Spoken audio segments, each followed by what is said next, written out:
the American University in Cairo. I welcome you in the Oriental Hall. Today we're very lucky to have with us Dr. MacDonald is an award-winning contemporary artist from Canada whose artworks have been presented through Europe, Canada, the US, and South America. He has held residencies in Copenhagen, Paris, and Toronto, researching the piano and its relationship to colonial projects. His art explores ocular centricity, sound, the uncanny, and what he calls the commodification of corporeal sensorium. I think he will explain this to us. Currently, he teaches visual arts at the American University in Cairo, where he is an associate professor of practice. Please welcome with me Dr. Duncan MacDonald.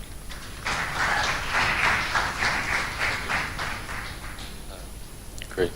Thank you for that introduction, and thank you for everybody for coming to this talk. I appreciate everyone being here, and I feel very honored to be speaking here in such a beautiful venue, such as Oriental Hall. So, concerning my talk today, it's entitled Ideas as Art, Conceptualism in Art and Education. I'm going to be talking a lot about ideas and how artists have worked with ideas in fairly simple and also fairly complex ways. I'll be talking a little bit about my own research practice of making art. As well, I'll be talking a little bit about art education. I've been teaching in the university system for some 14 years now. I have a few philosophies concerning art education that I want to share with you, linking them specifically to conceptualism. Okay. So I was originally hoping to do 1 minute per slide, and then I realized my math was all wrong. It's not going to work out. This is what happens when artists do math. So, and I also, there was some marketing talking about this as a bit of a performance lecture. It is to a degree, but what I wanted to say is that the work is performative, and teaching is in itself a sort of performance. You'll see throughout the slides and from some of the video and some of the audio that I am interested in kind of blurring the boundaries of a number of things, let's just say. So to start off, I thought it made sense to kind of make sure we're all on the same page concerning what is a definition of conceptual art. And here are a few pieces that relate to the history of conceptual art. We have, in the bottom right, Joseph Kosuth, 1 and 3 Chairs from 1965, where we have a chair, a photo of a chair, and text about that chair. Okay. Up in the center, we have Sol LeWitt, an American artist, called Wall Drawings 370. He's done hundreds of these, and actually thousands of them have been created. But these are drawings that are made on museum and gallery walls that are done based on instructions that are given to team members to create the work. So in conceptual art, LeWitt wrote, the idea or the concept is the most important aspect of the work. When an artist uses a conceptual form of art, it means that all the planning and decisions are made beforehand, and the execution is a perfunctory affair. That's from the summer edition of Art Forum from 1967, the text. But an important text because it kind of stated groundwork for conceptual art at the time. So in the bottom left, we see Felix Gonzalez Torres in a work that is quite poetic and quite extremely simple. It's called Untitled Perfect Lovers, 1991. And they're just clocks on a painted wall, and with a fairly simple but profound concept that they're powered by batteries, and that when you exhibit these together, you show them on a gallery wall, you put the same kind of battery at the same time, but one of those clocks is going to die before the other. So you can see how it obviously has something to do with mortality. So sometimes simplicity is actually quite profound with what we'll find within the conceptual art. So here we see a little bit of the work of Jenny Holzer, another American artist.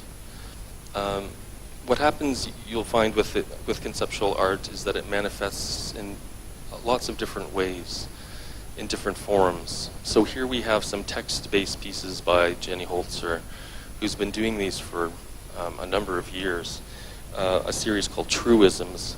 And here, in the center, we see New York City, we see private property created crime, so kind of a public intervention, a text piece. On the left, we have Protect Me From What I Want, so having to deal with consumerism, and then kind of a humorous piece on the right, The Future is Stupid, but with this really beautiful marble. I'm not going to get into semiotics in great detail, but it's obviously playing upon the idea of the content and how it's being presented, how it's being delivered, there being kind of a dissonant kind of issue going on. So I don't know if anyone here recognizes this fellow, but this was Clement Greenberg, who made a huge impact upon 20th century art, particularly within the United States. And this is a quote by him talking about the idea of illusion.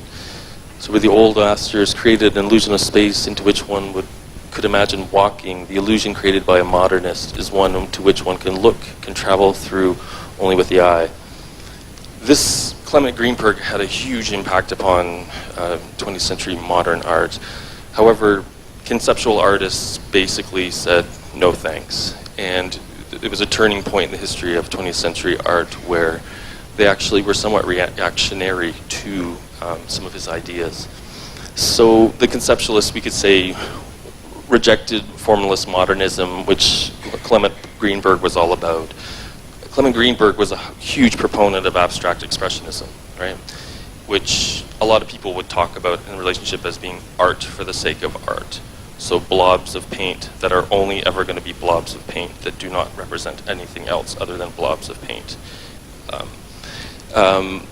That's a very crude way to put it, but in essence, that's what was happening with abstract expressionism.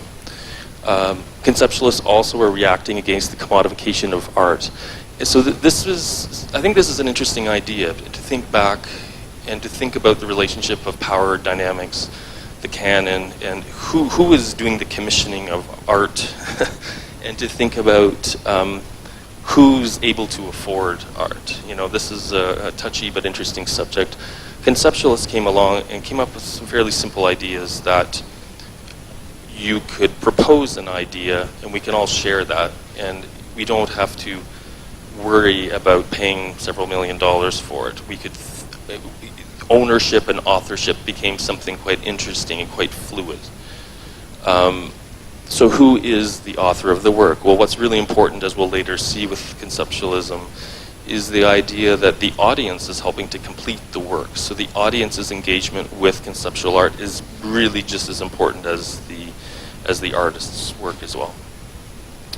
There's a different kind of audience engagement, as I just said, where people are completing the work.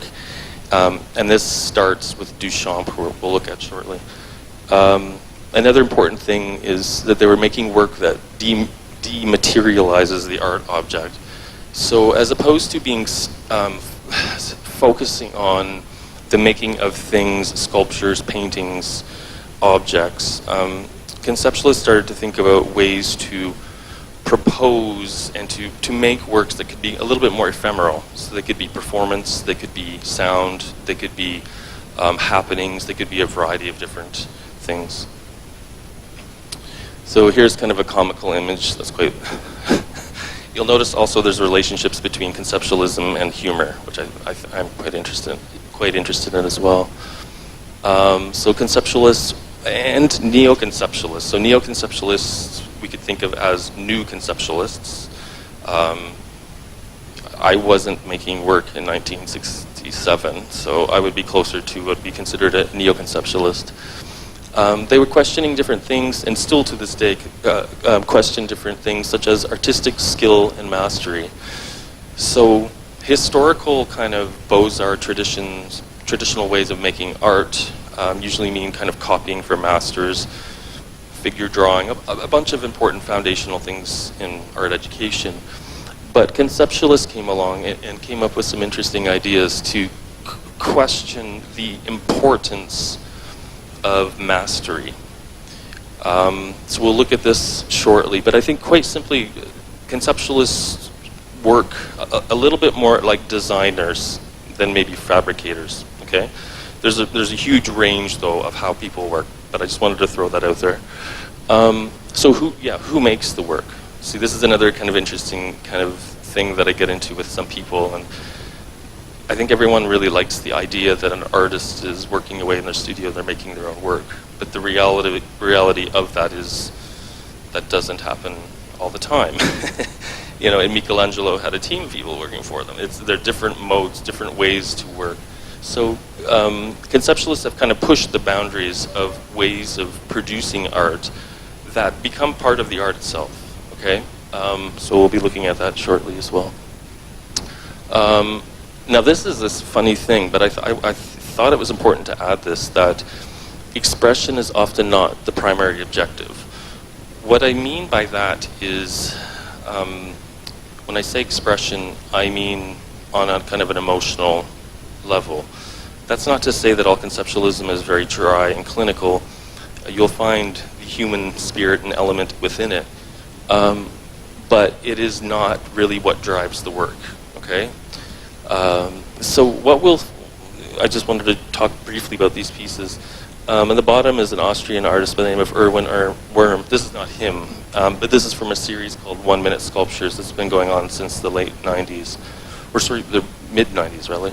And this links to conceptualism quite nicely, and it's an absolutely ridiculous image. That's kind of why I put it up here. That's quite funny. But he created a series of 1 minute sculptures that they're not really so much sculptures as they're performances that people can do. And if you hold the pose for 1 minute, basically they're photographed and they're turned into a photo series. So very simple, very, very simple, but it's set up in an instructional way. Here are the rules of what you need to do. Here are the goals. Now do the shoot, okay? Which relates quite nicely to Yoko Ono's Grapefruit. This is a book as you can see, of instructions and drawings by Yoko Ono back from 1964. A lot of people think of Yoko Ono as that person who broke up the Beatles. Way before the Beatles, she was doing a lot of very interesting conceptual artwork and is one of the very important pioneers of conceptual art. So Grapefruit was a text, you can still find it to this day, which is has a bunch of instructional works. So what are these instructional works? They are instructions in how to create a performance, how to make different kinds of sounds, how to make installation art, how to make drawings. They're proposals that are sent out to the world. People can do them or they don't have to. But they're proposals, I think is a good way to think of them. But they're instructional as well. So they need an audience. They need people to actually complete them, right? She's waiting for people to do this. So this is very much a kind of a conceptual way of working. And on the far right, this is a French artist by the name of Philippe Pareno, and he is more related to what are called the relationists, relational aesthetics. But I bring him up in relationship to conceptualism because all of the foundation of his practice is built upon conceptual ways of working. So here what we see, this is an image named Anne Lee. And this is an image taken from a video of a work. He's worked collaboratively with Pierre Huyghe in France for some time. And the two of them bought the rights to a manga character. Okay, so this is an animated character who they bought the rights from in Japan and said, okay, we're going to now take her out of these different narratives and we're going to free her, we're going to liberate her, and we're going to put her in these different kind of contemporary art scenarios.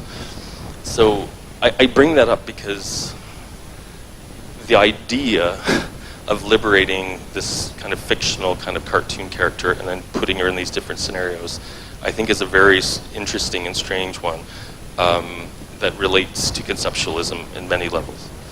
Okay, so that was kind of a quick crash course in the basics of conceptualism. Yes, so is this conceptual art? No, but this is considered to be important for the history of conceptual art. What is this? yes, it's a urinal that's been modified with Ermut 1917 written on it. But this is by a very important French artist from the early 20th century named Marcel Duchamp, also known as Héros c'est la vie. He was this interesting, fascinating character. He used to play with words. Héros c'est la vie is actually a phrase. So does the artist's hand have to be used in the making of art, or can it be based on the ideas proposed by the artist? In the early 20th century, Marcel Duchamp came up with this concept of the ready-made, which, like it or not, has changed the history of art substantially. This was a piece that was first proposed for the Society of Independent Artists in New York City to be shown in 1917. They would not show it. They refused to, and despite the fact that Duchamp was on the board, so he quit from the board of this organization, and immediately there was interest in the work. So we have Duchamp who shows up proposing a pre-existing object that's been fabricated in a factory and saying, here, I'm going to repurpose it and put it into an art gallery. This is important within the history of conceptual art because, again, it's looking at labor and who's actually doing the work. It looks at kind of how conceptual artists also reconfigure or repurpose things to create new meaning. So we're going to kind of move from there. This is a different piece by Duchamp. This is actually a little bit earlier. And these are precedents of conceptual art. So I'm not calling this conceptual because you can't. Technically, this is 50 years before conceptual art started. But this is the groundwork for it. 3 standard stoppages. So as you can read here, he dropped 3 threads of 1 meter long from the height of 1 meter onto 3 stretched canvases, and then they were later turned into these artworks. So what is this? This is a very strange form of, you can't quite call this abstraction, you can't quite call it a number of things, but you can relate it to the idea of conceptualism, to ideas. So chance operations, the idea of creating scenarios where you don't know what the outcome is going to be, is an important thing here. Definitely there's an absurd level to what he's doing. And he's also starting to look at systems, which is very important for conceptualism later on. And again, this is another precedent. This is a piece by an American artist, Robert Rauschenberg, from '53. This is called Erased de Kooning Drawing. So what did he do? He was 1 year out from art school, and Rauschenberg asked de Kooning, the painter, for one of his drawings with the intention of erasing it. So it's very clear what that intention was there. And, de Kooning agrees. He gets the drawing, he erases it, and he calls it his work, right? So you can see part of what conceptualists are playing with to a certain degree is there's philosophy, there's authorship, there's authenticity, there's labor. There are all of these different elements. They're questioning everything about art and its history. If only a couple more of these historical pieces, then I'll move on to more recent stuff. But this is a very important piece from 1970, and this is by a Brazilian artist by the name of Sildo Meirelles. Insertions into Ideological Circuits, Coca-Cola Project, 1970. So this is where conceptual art can get political. What Sildo Meirelles did is he basically printed on the side of Coca-Cola bottles, right? This is culture jamming is what this is. So he printed anti-propagandistic or propagandistic, however you want to look at it, material that could be read when the Coke bottle was filled, right? You've got that dark background, but as soon as somebody drinks it, it's pretty much invisible and you don't see it. So it goes back into recycling, and then it goes back into the system itself. But it's critiquing the U.S.'s relationship to South America, 60s and 70s. I won't get into that, but I think it's a very interesting way to critique it in a polite but very clever way. So here we go. This is the work by an American artist, John Baldessari, I guess only 1 year later. So you'll notice another thing with conceptual art is text is something that shows up a lot, okay? It doesn't always have to, but the foundations of conceptual art are built upon a few things, and text is absolutely one of them. So here we have John Baldessari, I will not make any more boring art. So what is this that we're looking at? We're actually looking at a piece that was created by students on the east coast of Canada. The artist was couldn't quite afford, as he stated, there wasn't enough money for me to travel to Nova Scotia, so I proposed that the students voluntarily write, I will not make any boring art on the walls of the gallery as a punishment. So this is a good example of students having an idea, transmitting it thousands of miles away, and having other people complete the work. So this is actually where I did my master's, was at this school. So for every day walking into school, you'd see this as kind of this interesting logo where you'd have to think about, okay, how can I make strong work? How can I make strong work? But very, very interesting and simple. But also there's an element of humor built into this as well. So I think it's a nice example of some early conceptualism. This, unfortunately, is not a humorous piece, and this is a very serious piece that is, you know, that is not easy to talk about. But it's a piece called Guitar Drag by Christian Marclay from 2000, and I'll play a little bit of the audio and the video here in a second, but hopefully it's not too loud. What we're seeing is a Fender Stratocaster guitar dragged behind a pickup truck in the back roads of Texas in the year 2000. So I don't know if everybody can read this, but okay. So we hear lots of noise here, but what this is bringing attention to something that happened 2 years before, which was a horrible incident in the United States where 3 white men chained a black man to the back of a pickup and dragged him to a horrific death, a man by the name of James Byrd Jr. So we can look at this and think, okay, well, there is what happened, this horror, and then there's this kind of piece with the guitar. What's going on here? The way that I read this is that he's bringing attention to something that is obviously a huge problem, and he's using noise as a way to get people's attention here. This is something that, it's a bit of a wake-up call to the entire world, is what he's doing. So this is where conceptual art can actually have social relevance as well. It doesn't have to be purely based on kind of aesthetics or comedy or any one thing. It can be socially relevant as well. Yeah, so I'm going to talk about a few pieces that I've been making throughout the years, and you know, there's a few ideas that I'm going to be linking to some of the history of conceptual art and my work. What I would like to propose, however, is that my work does like to challenge or critique conceptual art as well, because I do have some issues with documentation and certain aspects of it that will come up throughout the slides.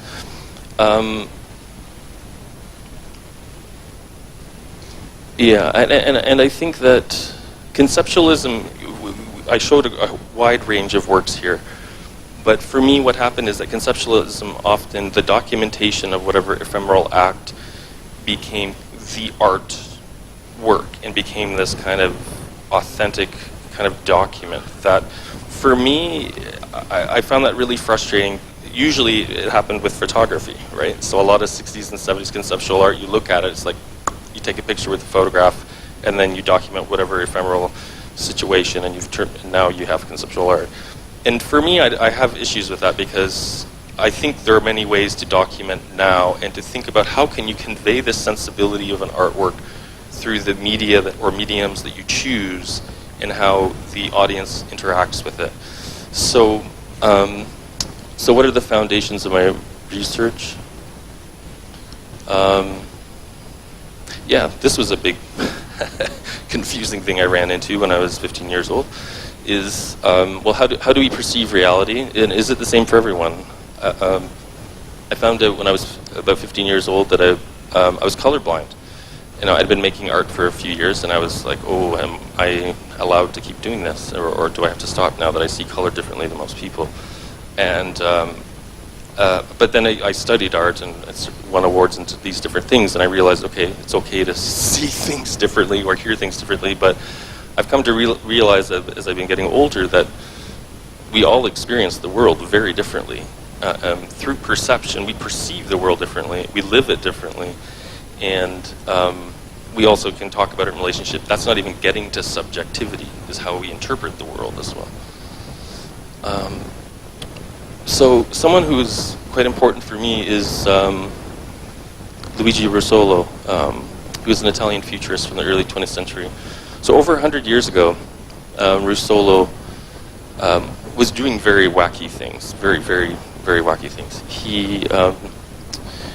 He created a manifesto called The Art of Noise, and basically he was championing noise, as I state here, as an important component to art and music. He stated, why are we making music with 19th, 18th, 17th century instruments when we're living in a time of industrialization, right? So some would call him a pioneer of industrial music or techno music. But he was a true avant-gardist in the real sense of the term, because he actually was in the World War I in a battalion with some of his colleagues, including Marinetti, one of whom was killed in battle. So I'm going to play a little bit. It's not going to be particularly pleasant to listen to, but he created this series of, instruments that are basically machines that are played by cranking them, called these intono rumori. So don't expect beauty here.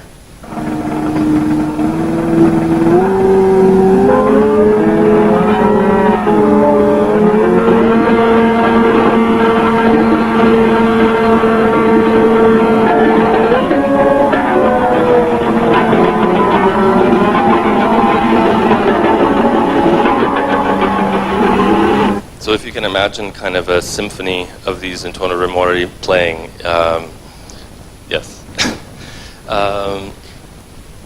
And then along comes in the mid-20th century a very interesting theorist by the name of John Cage, an American composer. And this is an image of him in an anechoic chamber in Harvard University. So these anechoic chambers are completely dead silent, and you will not hear anything in them. All sounds have been basically vacuumed out of the space, so to speak. So John Cage, this very interesting young composer, notices two things. He hears a low rumble and a high hiss in the space, and he talks to the technicians later on and asks them, what are these sounds? What's going on with your anechoic chamber? And their response is this, is that, well, you're hearing your own body, you're hearing your circulatory system, and you're hearing your nervous system. So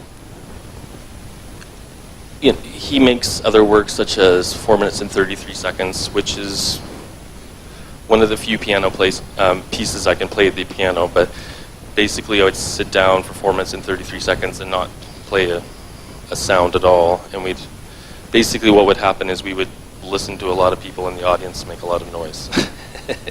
So this is a different kind of audience participation that's happening. But as he states, there's no such thing as an empty space or an empty time. There's always something to see, something to hear. In fact, try as we may to make a silence, we cannot. Even if we're in an absolutely silent space, our bodies are making sounds, right? So I don't know if we'll make a full minute, but I wouldn't mind trying a little experiment for roughly a minute of just some silence. This is really just about listening, and it's not a competition to see who can be the quietest per se, but I think listening is a good thing. So we'll try a little bit.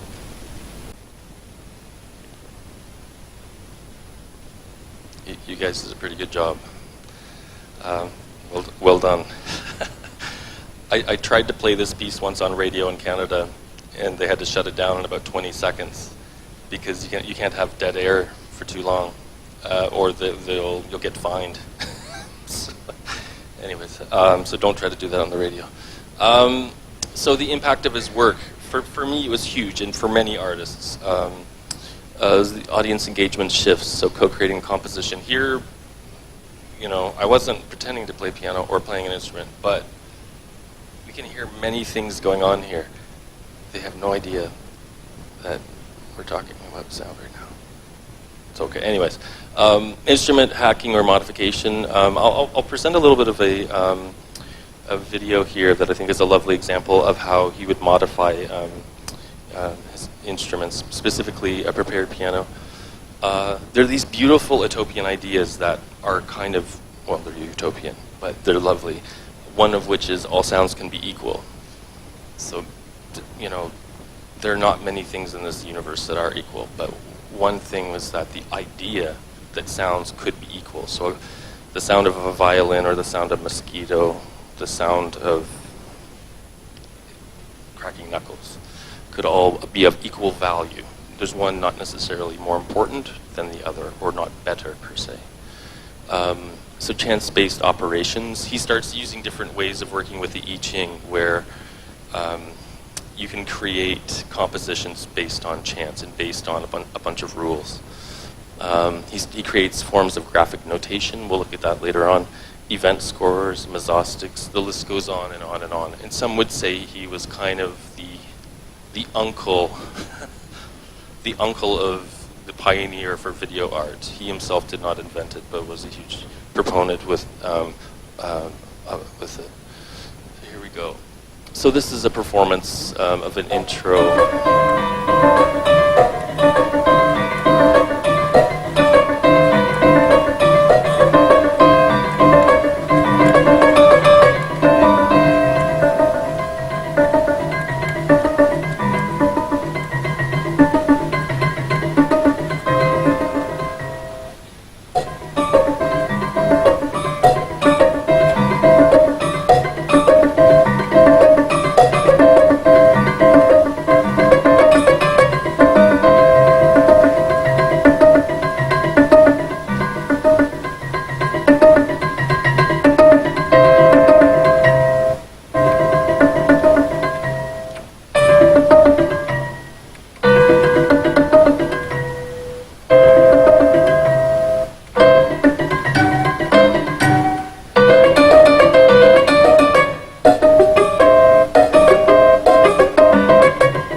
So yeah, a prepared piano work, sonatas and interludes. Okay, so what are other kind of foundational ideas, or as parts of my research? The concept of hearing as being a physiological ability and something that's not necessarily active. And the fact that I'm noticing that my hearing is getting worse over time. It's something that shifts throughout one's life. And that also hearing does not simply happen through the ears, but through the body in different complex ways. Hearing is an interesting and a fascinating thing for me because I'll often ask students what's the difference between hearing and listening. And I don't know. I don't know if students usually get it. I'm looking to, well, yeah, do you? Okay, Helena gets it because she's very smart. But it's, there's a difference. So listening is psychological, and it involves an active approach and focusing one's attention. This is something I just found from the other day, and I found it very strange, and it's not meant to be offensive in any way, but this idea of actually actively listening is something that's extremely important, I think, in our world, and I think that's something that's needed. It's needed in a huge way. Spinoza talked about the relationship between hearing and communication hundreds of years ago and stated that if people were better at listening, we could probably alleviate and probably stop wars altogether by better communication skills, which I think is quite fascinating. On a really simple practical level, unlike the eye, we can't close our ears at will. So we have this thing with our eyes, we can move our head around, position, look over there, close our eyes. Our ears are usually open unless we're listening to headphones. So part of what's going on is we're having to actually figure out where we want to focus our attention, because there is actually constantly a huge amount of information or things going on. So Roland Barthes, the French theorist, wrote "Listening speaks." So the idea that it is active is hugely important. A Canadian composer by the name of R. Murray Schafer came up with a term that's used a lot. It's called soundscape. What is it? It means a sonic environment. So the soundscapes you'll find throughout Cairo are pretty much the wildest soundscapes I've ever heard in my life, by far. That's what's going on. But it means being immersed within a sonic environment, okay? It's not listening to stereo headphones no, it means being within an environment and understanding and hearing a bird over there, hearing the car over there, and understanding your position in it all. He also talked about noise equaling power. I won't get into it in great detail, but it's actually a fascinating theory. And he even goes so far as to talk about the fact that some of the loudest sounds are militaristic sounds. And I think he specifically talks about the H-bomb as being one of the loudest sounds. He also comes up with a term called schizophonia, which is kind of I have to critique it, it's kind of a horrible name, but what he's trying to convey with it's quite interesting is the idea of really recording and playback technologies versus live sound. This is something most people take for granted these days, is that we can record most anything with sound and play it back. But as he stated, how did he state it? Yeah. Originally, all sounds were original. They occurred at one time in one place only. Sounds were then indissolubly tied to the mechanisms that produced them. We have split the sound from the maker of the sound. Sounds have been torn from their natural sockets and given an amplified and independent existence. It's from 1986 in the Soundscape.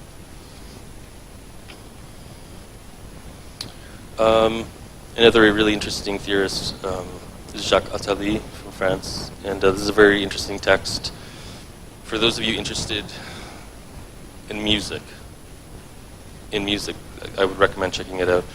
It's called Noise, the Political Economy of Music, and he talks about noise in very complex and sophisticated ways throughout the text, but Schafer talks about noise in a very subjective way, and he describes it as, I believe, going to a concert and you hear someone behind you crackling the little candy wrapper while you're trying to focus on Mozart. For Schafer, that's noise. For Attali, he talks about it more in relationship to like communication theory, which is an interference in sound transmission between the sender and the receiver. He goes on with his text to do very interesting things, but also to talk about the fact that any kind of record is kind of noise. It's an interference between the original audition and its reception in a different context. And this is kind of very strange looking documentation of a piece by Robert Morris, Box with the Sound of Its Own Making from 1961.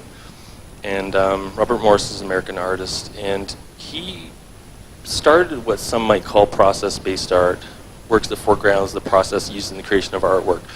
So what's going on with this piece? It looks like just a simple minimalist cube when you go into a gallery, but before you see it, you hear it. Actually, what's happening is there's about a 4-hour recording that's playing on the inside of the cube. And that recording is the recording of the cube being made. So that means somebody cutting the wood, somebody putting it together, and doing all the labor and creating actually the work.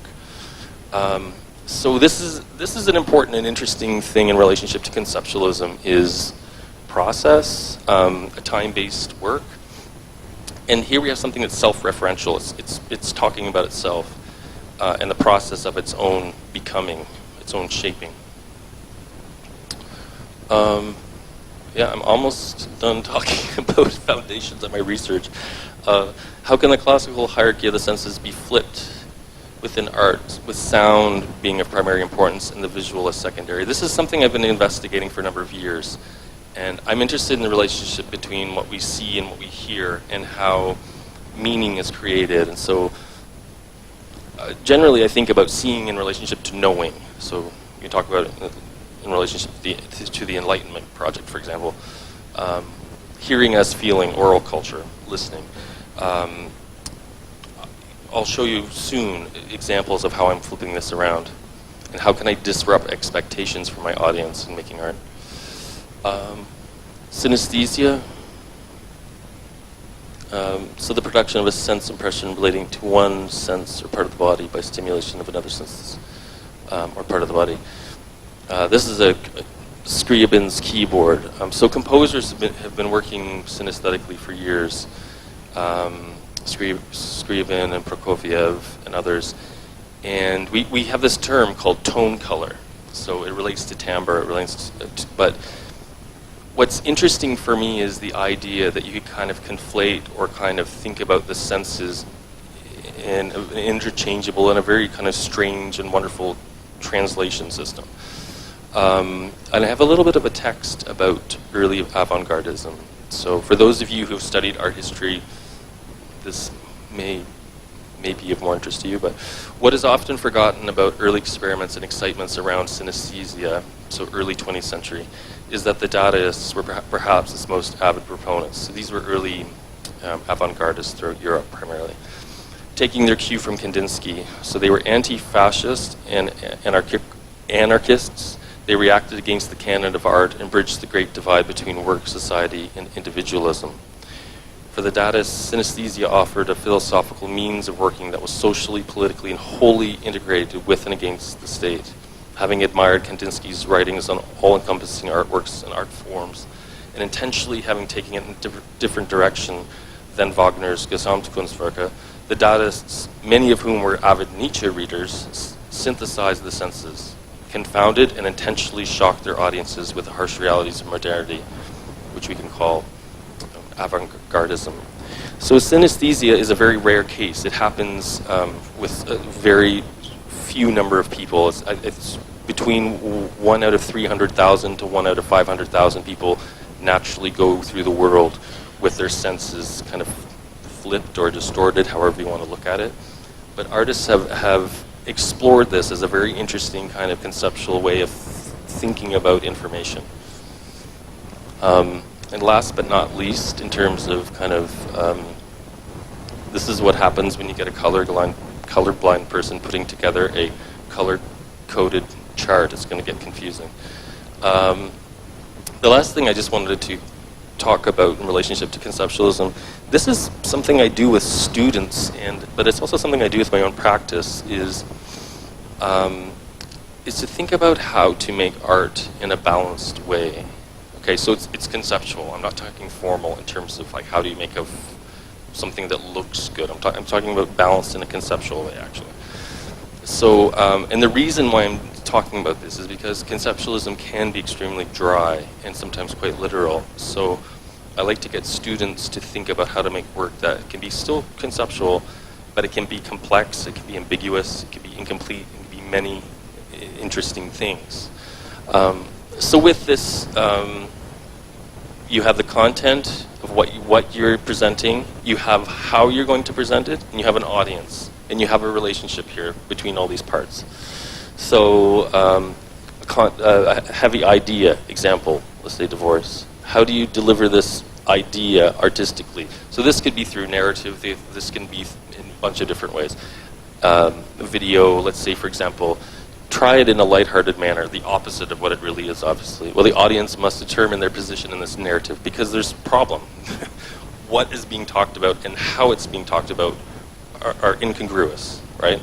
And so the audience basically shows up and is like, what's going on? The audience almost always has to resolve pieces. And I've met very few people who are just okay to go, huh, whatever. People like order and like to create order, especially from art. So, the opposite being have a light idea like going for coffee. But if you imagine it in kind of a filmic way, as if it's a film noir, very heavy, like it's the end of the universe, it's profound, it's heavy, the world is about to end while you're getting coffee. You deliver it in such a way that you have a similar kind of, similar relationship that's going on there. But the byproduct of this, if it's done properly, you also have this complex form of humor that arises from it. This is something that I've noticed that we Canadians and Egyptians have in common, is interest in humor, I think. So this is a piece, I'm just going to go through and show a few works from the past number of years. And this is Birch music for player piano from the year 2000. And so I don't know if I've seen any birch here in Egypt yet, but you find it more in the north, like in Russia and Canada. We have lots of birch trees everywhere. And so I found a piece of bark. I think I was visiting my parents, and I found this piece of bark. So it's actually hollow on the inside, right? It's just the outside of the tree. And there was something about the pattern in it that I was very interested in. So the question that I kind of posed was, you know, what would this pattern sound like if it was music? And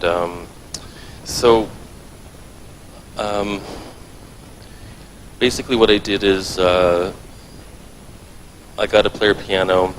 I showed this in a gallery in Toronto, actually. And I was able to get a blank scroll from a company that still existed in Buffalo called QRS. And what I did is, for some of you may know how player pianos work, but I don't know how many do. It's a pneumatic system. It's all based on air pressure, right? So what you see on the right is the roll where I've got the pattern is growing in the scroll over 40 yards. It grows and grows and grows until it fills the entire scroll. And it's a chance operation. It's an experiment. I had no idea what this was going to sound like, but I was curious to see. So what happens in the gallery is somebody can sit down at the piano, you pump 2 pedals with your feet, and you activate the player piano.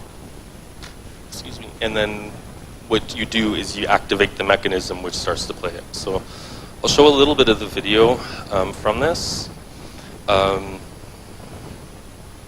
Does it sound like Mozart? Definitely not. But it is quite interesting, I think, for me, what the outcome was. What you're about to hear, however, is a very fast version of this. With a player piano, you can make it go slow, kind of medium or fast. You can change the tempo on them. They're very sophisticated. It's like the original MP3 player is the player piano, right? You go buy your scrolls, you put in whatever music you want to listen to, and you get to listen. And you don't have to know how to play a piano. You don't have to be able to do it yourself. So we'll check out a little bit of this.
Here how it's building is growing from the bass up to the mid, up to the treble, and by the end it is quite intense, but and it's playing the entire bit of information. All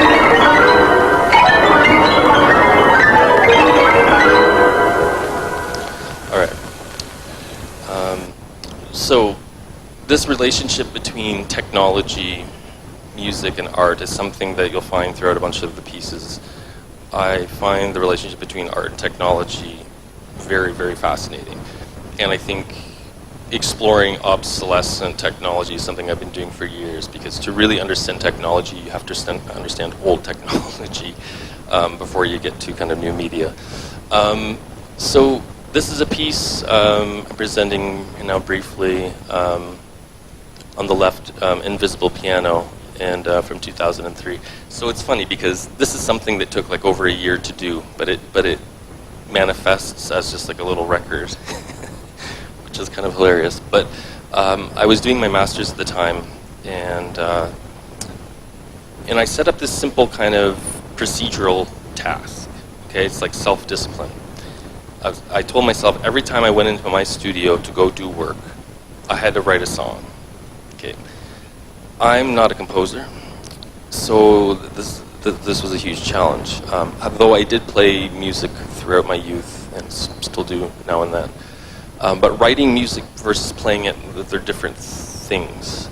And so, you know, I did this for about a year and change. Every time I went to my studio, I wrote at least one, sometimes more than one compositions. Might be just a page long, maybe it's 2 pages. But I started to get faster at it. I started to understand how to write Western classical notation.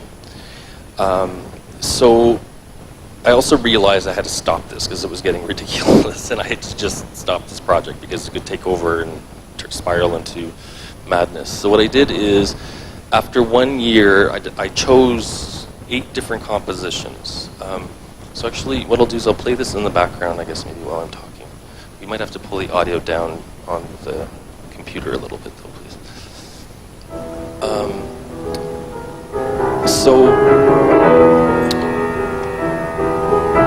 So for about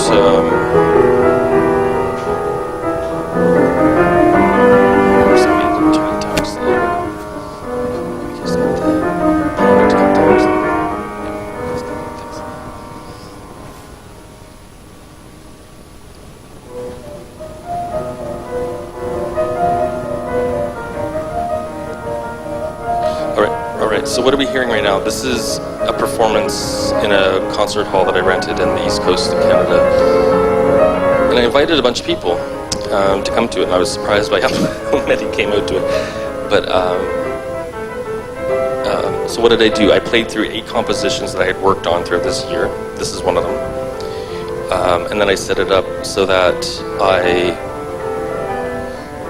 played 8 compositions with the lights on, and then I had the house turn off every light in the whole place, so it was pitch dark. And I played through them again in reverse order without being able to see what I was doing, which is quite difficult. Playing piano is hard enough, but when you can't see, it's very difficult. So I was kind of feeling my way through it. But so how do you take such a thing and actually turn it into something that goes into a gallery? How do you turn a performance into a thing is kind of what I'm getting at here, right? And this is something that conceptualists do in different ways. And this is something I've struggled with, but I was also studying at this conceptual art school at the time, right? So I was kind of gently critiquing them as well, and just saying, okay, I'm gonna do this the hard way because you guys take the easy way out too often. And so what I did in the end is I had the performance recorded with audio, so not video, only in audio. And what I did is I cut that audio, I printed it onto, cut it into vinyl, I should say, with the A side being lights on and B side lights off. So what I'm trying to do is, what I talked about before, is to translate the sensibility of the work into a thing, okay? This is a dub plate. It's a kind of vinyl that breaks apart very quickly. So what happens is when people go into a gallery to listen to this, the record gets destroyed, right?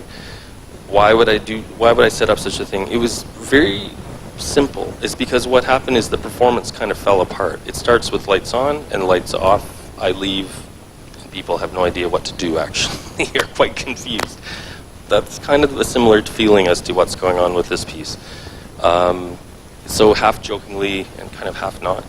Beside it, I have a wonderful piece by Robert Smithson called Spiral Jetty from 1970, who talked about entropy and talked about deterioration and talked about kind of similar ideas on a more kind of monumental earth level than I'm doing with vinyl.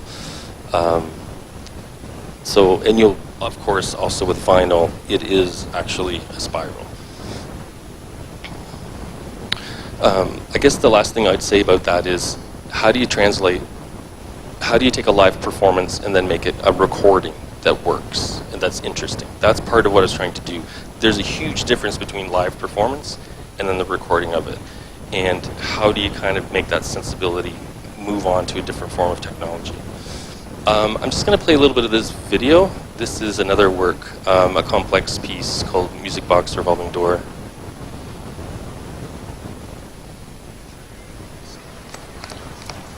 This is in front of City Hall in Kitchener, Ontario, Canada.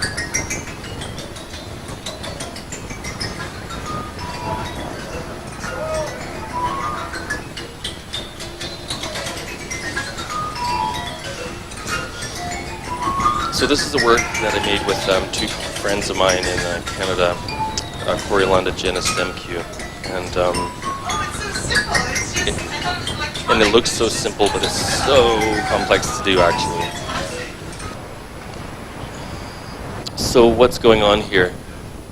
We water jet cut spring steel, and we friction fit spring steel that had been water jet cut to glass.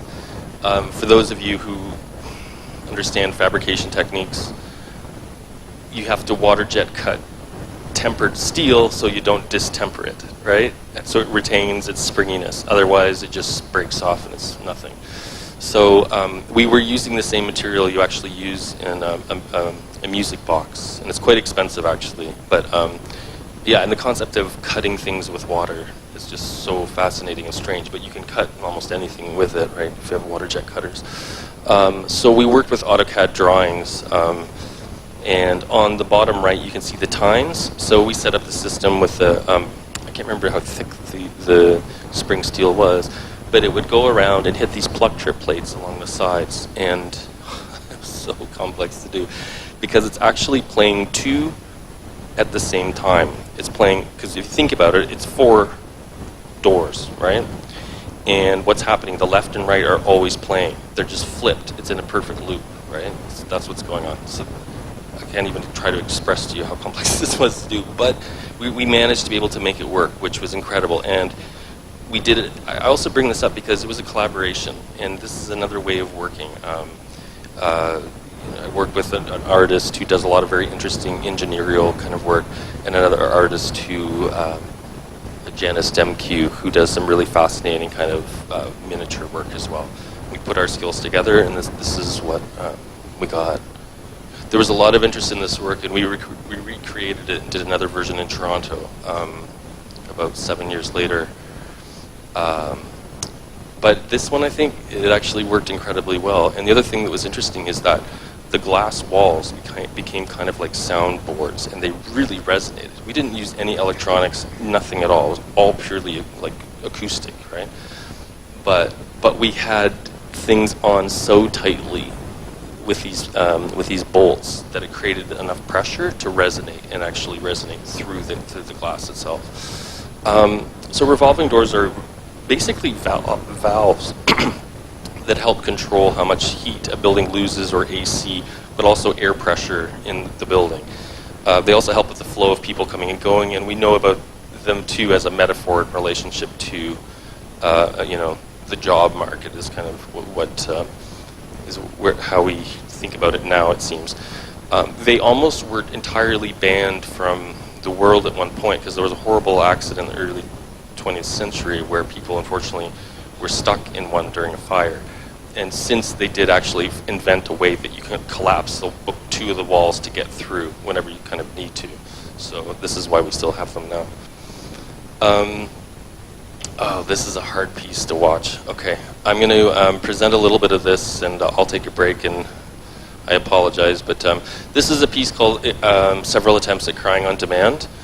I will preface it simply by saying it was a response to seeing the London bombings televised. I was in Paris at the time, and my brother was in London. I was concerned about him. He was fine, but I'll preface it by thinking about, I was concerned about what is the media going to do with it, with terror this time.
this piece goes on for about 4 minutes. This is just a tiny snippet of it. So what is going on here? It's complex, but part of what I wanted to investigate here is to think about how I should feel, how the media portrays events. I was in Paris and I was looking at what was going on in Iraq, and I was seeing body parts all over the road. And in North America, none of that was televised at all. It was a very different story. We were hearing every day about, because we were close to the border, we'd hear some American news, and you'd hear about the families of soldiers, how they'd been affected by deaths of soldiers. So very different media coverage that was going on that I was seeing. And so it got me to think about how am I supposed to react to this, and how is one supposed to react at all in this kind of age of terrorism and media sensationalism. So this piece is from, '05, and it's something that also, like, I shot just one afternoon, like in my studio. I didn't really think of it as a piece per se. It was an experiment of sorts.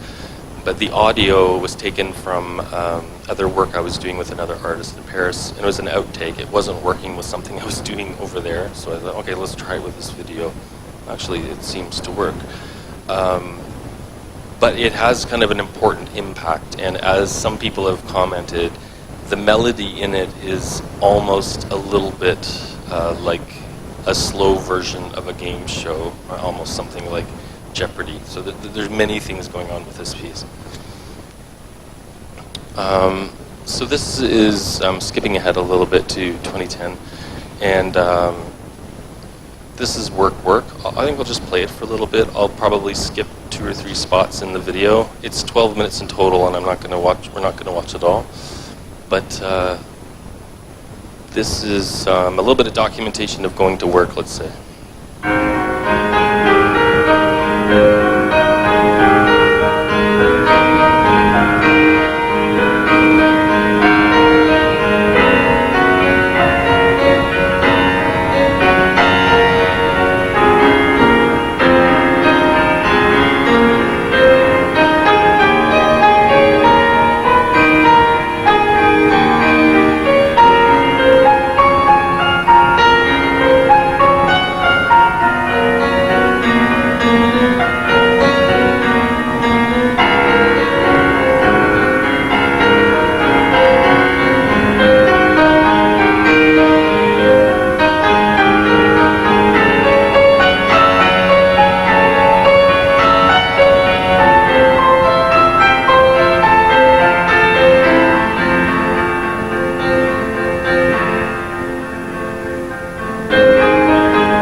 That the musical theme is repeating, and there are 3 short compositions that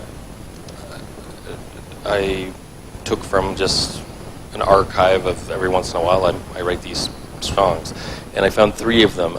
So this first one, actually, I chose this one to start the piece, because the piece starts somewhat optimistically and with a little bit of energy and a bit of motion to it. But what happens, you'll notice, is within a few minutes into it, it kind of shifts in terms of the visuals and what we hear.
can see that I'm moving a little bit differently, and the music is also slowing down. The energy is shifting in the piece substantially. I'll move it along into about 3/4 of the way through.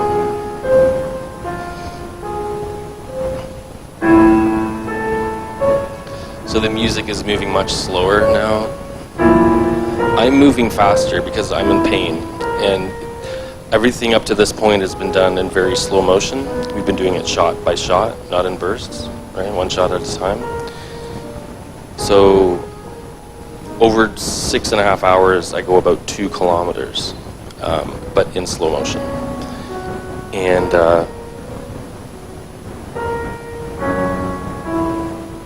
I'm moving faster simply out of necessity because it's starting to be very antagonizing, very brutal. So this is, I show students this work and I say, don't do this. This is a bad idea. Don't do this. I know now. You'll notice when I go across streets, I go quite quickly, for example. So it's a bit painful at this point.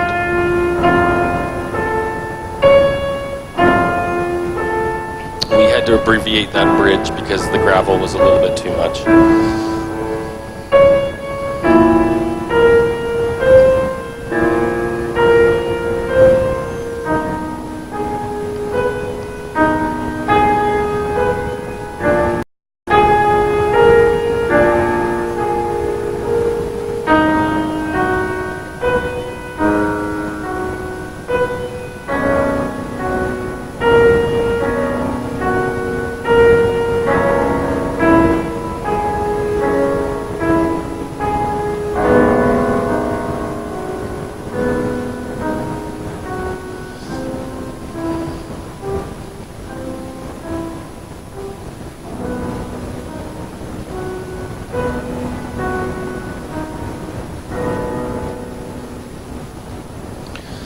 Yes. So, I mean, this piece is exactly what it says here.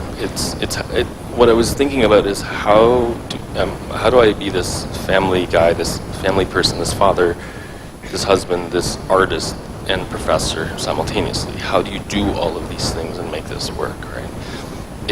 So this piece came from that, and you know, it was actually shot by a student of mine at the time, who later became one of our babysitters, and so, you know, would help with different video editing or help with photography or babysit. But you find creative solutions here. And with this piece, I mean, that's what art for me is. It's work, right? There's this kind of interesting mythology of the artist, like waiting for inspiration or just sitting over in a corner waiting. Like, I wish I had that time for just to wait and think about what the next artwork is going to be. No, it's all working through it, right?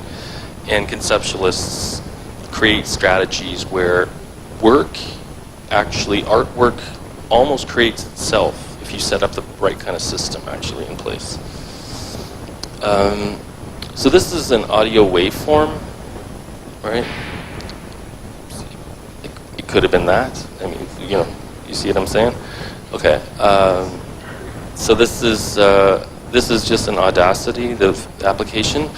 So this is what I did. Is I dropped a piece of aluminum on my studio floor, recorded that sound, brought it into an audio application to find this waveform, and then cut it back into the aluminum itself with a CNC cutter. So did I use that CNC cutter? No, I found somebody else to do that. You find people to do the things you need for them. So it's an aluminum drop, but it's kind of a record of its own creation, or actually of an action, which is dropping it on the floor. So you can see how it relates to Robert Morris's box of the sound of its own making. It's relating to that in an interesting, strange way. It's a document. I'll show just a snippet of this. This is a video series called Reveries, and this is an artwork I'll never sell because Hollywood would have major issues with that. So this same student, this assistant, I actually hired her to watch a whole bunch of movies. So there's a good job right there. So what did she have to do? She had to watch movies and look for cross dissolves. So cross dissolves, we all have seen millions of these in film, but when you're actually looking for them, it can take quite a while to pick them out. So with that, the reason why I wanted the cross dissolves is I wanted the sound that was happening simultaneously with the image. Okay?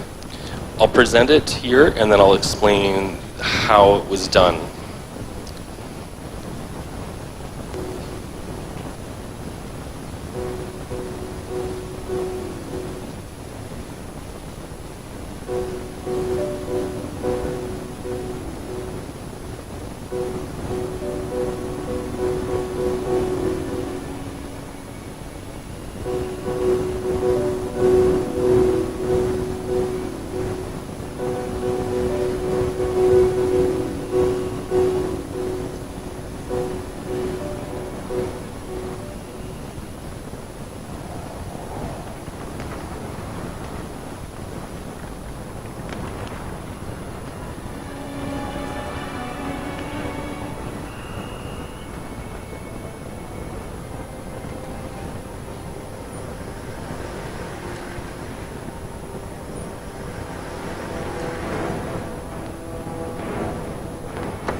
The next 4 or 5 days were the longest days I've ever spent in my life.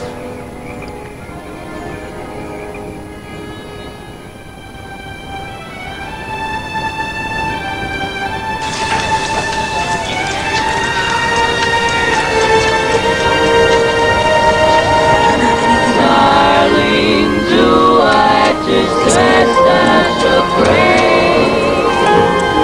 So here we are. Teach me to prove I won't I can't believe that you're really mine. Alright, so what is going on here? You understand what I mean by cross dissolve now. It's when an image fades in and fades out to another scene, right? But what's happening specifically with this series that I worked on for quite a while is finding the soundtracks and using the soundtracks to overlay to create new sound compositions. The visuals are totally random and they're totally arbitrary. And to be honest, I don't really care about them too much, other than I compose them a little. But the idea is what you're listening to is more important than what you see, which is pretty much flipping most people's reality around, because what you see is usually number one and what you hear is number two. So another important part of my research has been looking at pianos, and I presented a couple different piano pieces, but there are actually many of them. I'm quite interested in where pianos came from and how they came along with the rise of the bourgeoisie, for example, and how concert halls just happened to happen at the same time, and how the economics, there are many different interesting things that come together with the rise of pianos. But I was inspired by seeing an image actually on TV and a few years ago, and made me to think about pianos a little bit differently. And this is an image of ivory piles burning in Kenya's Nairobi National Park. So from not very long ago, from 2016. Yeah, and with this particular one, they even had a hashtag. They estimate there were 8,500 elephants were killed to take their tusks to create ivory keys. So I thought what I needed to kind of do was something similar, and as a result, I got a piano in Canada. In Canada, pianos are like nuisances. You can get them for free pretty much anywhere, because people want to get rid of them so badly, it seems. So it's quite crazy. So I got this piano from Niagara Falls. It wasn't really in playing condition. It was a bit messed up, but it did have ivory keys. And I took it to my father-in-law's beautiful backyard and burnt it over 52 minutes.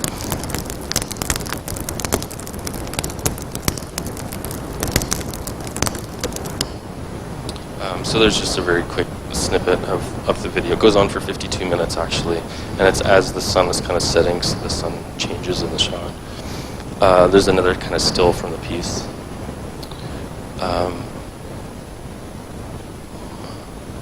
So I mean, music is something I've been investigating, material culture with art and music, but also the language of music and art. So for those of you who've studied a bit of Western classical music, you might recognize that as a quarter rest.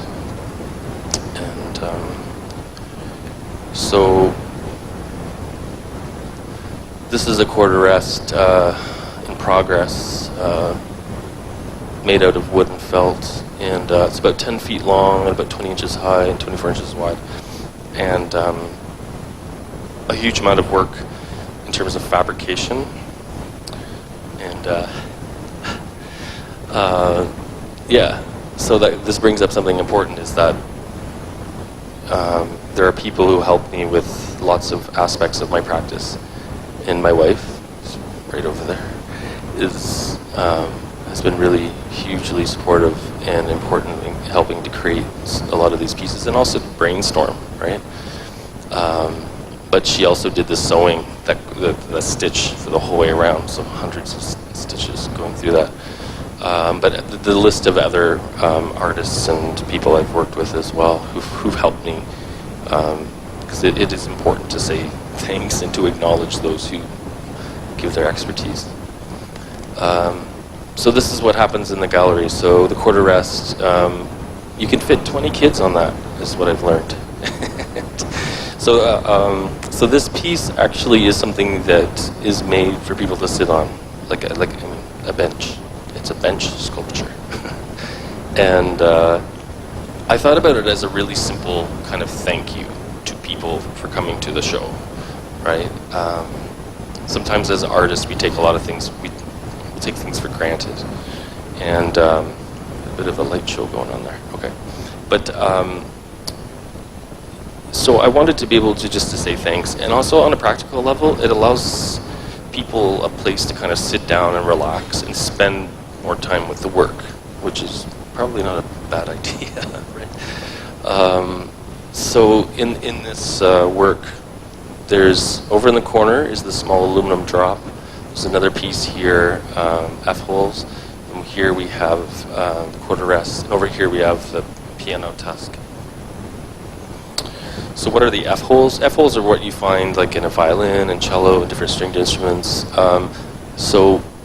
But you'll notice if you look at the detail, it's actually cut right into the gallery wall. So it's going through the drywall and actually the backing board, which is usually ply in a gallery, so you have something to go into. And there's no way to document this, but if you experience this in person, you will hear something back there, which is you will hear the space, you will hear the building, and you will hear vibrations. And there's no way to capture that accurately with recording technology.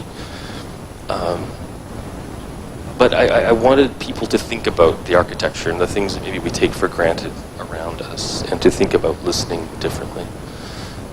Piano tusk, yes, and my wife helped me a lot with this one in a huge way. This is from 2015, and this was kind of the next logical step in kind of messing with pianos, was to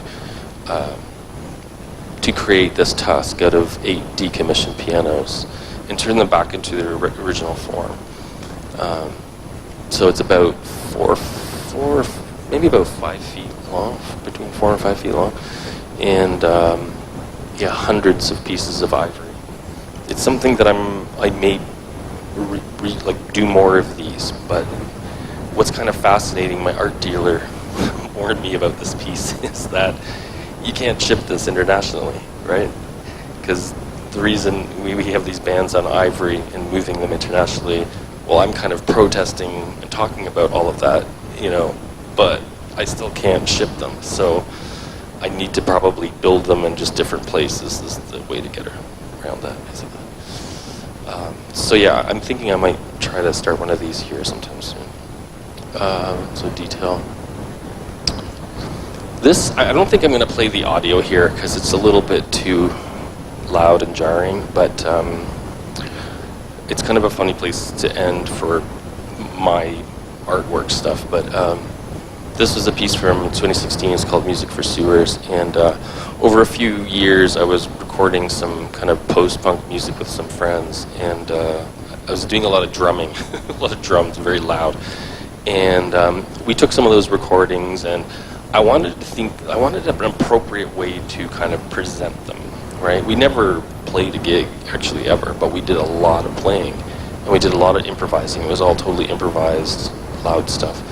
So I realized there was this arts festival coming up, so I proposed it as a venue to present it. And basically what I did is I put a sound system down the sewer and then had it so that I knew people would be going through this area, checking out different art and music and film and whatnot. And they could just listen to our band play in a sewer. But what was really strange is that, I didn't predict this, but way down this raceway, you could hear it because the storm drain was here, but it was like 1, 2, 3 or 4 of them down there. And it created like this really crazy reverb chamber, so that by the time that music made it to the other end through those pipes, it was not music at all. Like you couldn't tell that it had started as music. It just sounded like this crazy drone, basically. So it altered. But for me, I guess with the other work you've seen, it's trying to how do you convey the sensibility of something. Like how do you convey the sensibility of a recording, and how do you present it to others? So with art education, for those of you who've worked with me, you know there's only a few rules I have. First one's no one gets hurt, right? It's always a good kind of rule in the classroom.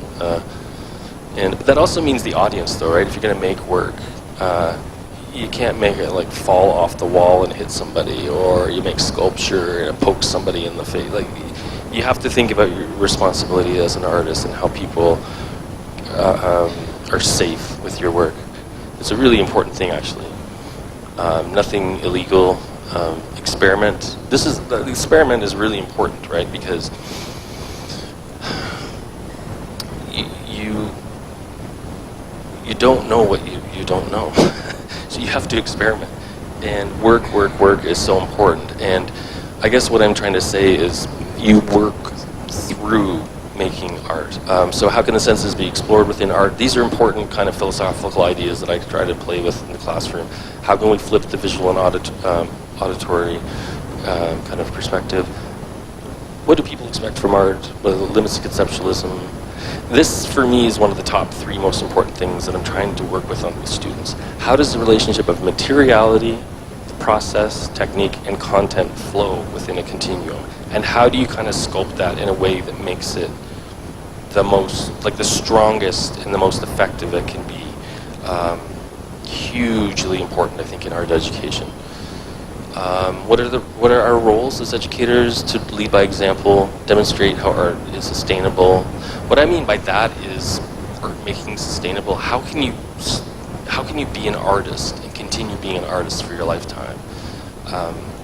I do this kind of passive-aggressive thing sometimes in the classroom where I guess I haven't done it here much, but where I'll talk to students about being really good art students. And I don't call them artists, I call them art students. And the reason why I do that is, and for any art students in here, you should cover your ears because I'm giving away a secret. But the reason why I'm doing that is to kind of annoy you, actually. And I'll say, like, in 5 or 10 years when you come back and you're still making work, well, yeah, you're an artist. But realistically, a lot of people give up at it, right? And within the context of university, we can talk about education, and we can kind of make believe that people are artists and they're sticking with it, but you have to stick with it. That's it.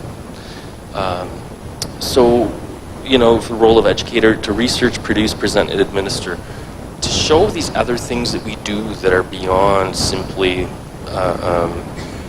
the technical aspects of art education. How can you maintain a career as an artist? It's not the easiest of gigs, let's just say. So how can we pass on that information to ensure that people are going to be able to keep doing this for a number of years, do something that they love? We can model different modes of critique, which would be assessment, talking about art. So the student, I think I need students to learn through the process of making. This document on the right with John Cage talks a little bit about that. And to research, make, analyze, research, make, analyze. So link those materials and processes like I talked about before. Develop an artistic praxis. What does that mean? Praxis is the idea of kind of a really happy marriage between theory and practice, right? How can you make theory yours as opposed to something over there and abstract? How can you embody it and turn it into something real? This is an important thing within art education, and to test ideas constantly.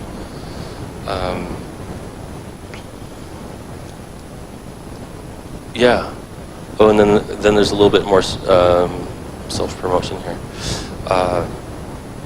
I guess I'm just kind of ending things off here in a second, but I just wanted to say, I don't know, like, who knows? Maybe some of you find yourself in Canada somehow in the next few days. It could happen.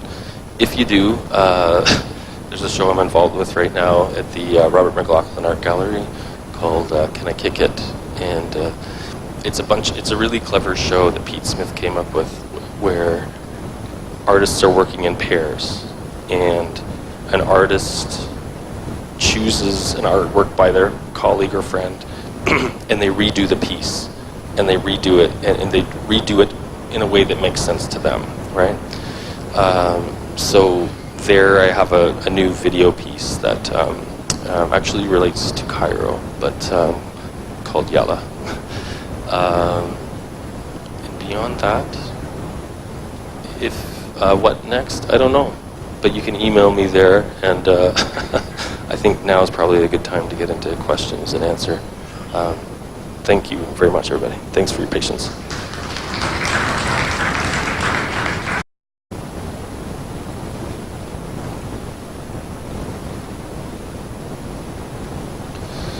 I kind of bombarded you with a lot of information, so I apologize if there's people are a bit confused.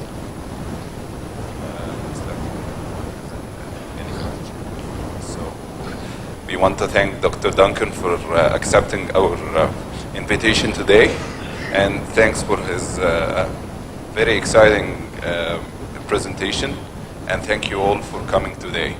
Thank you. Thank you so much. Thank you.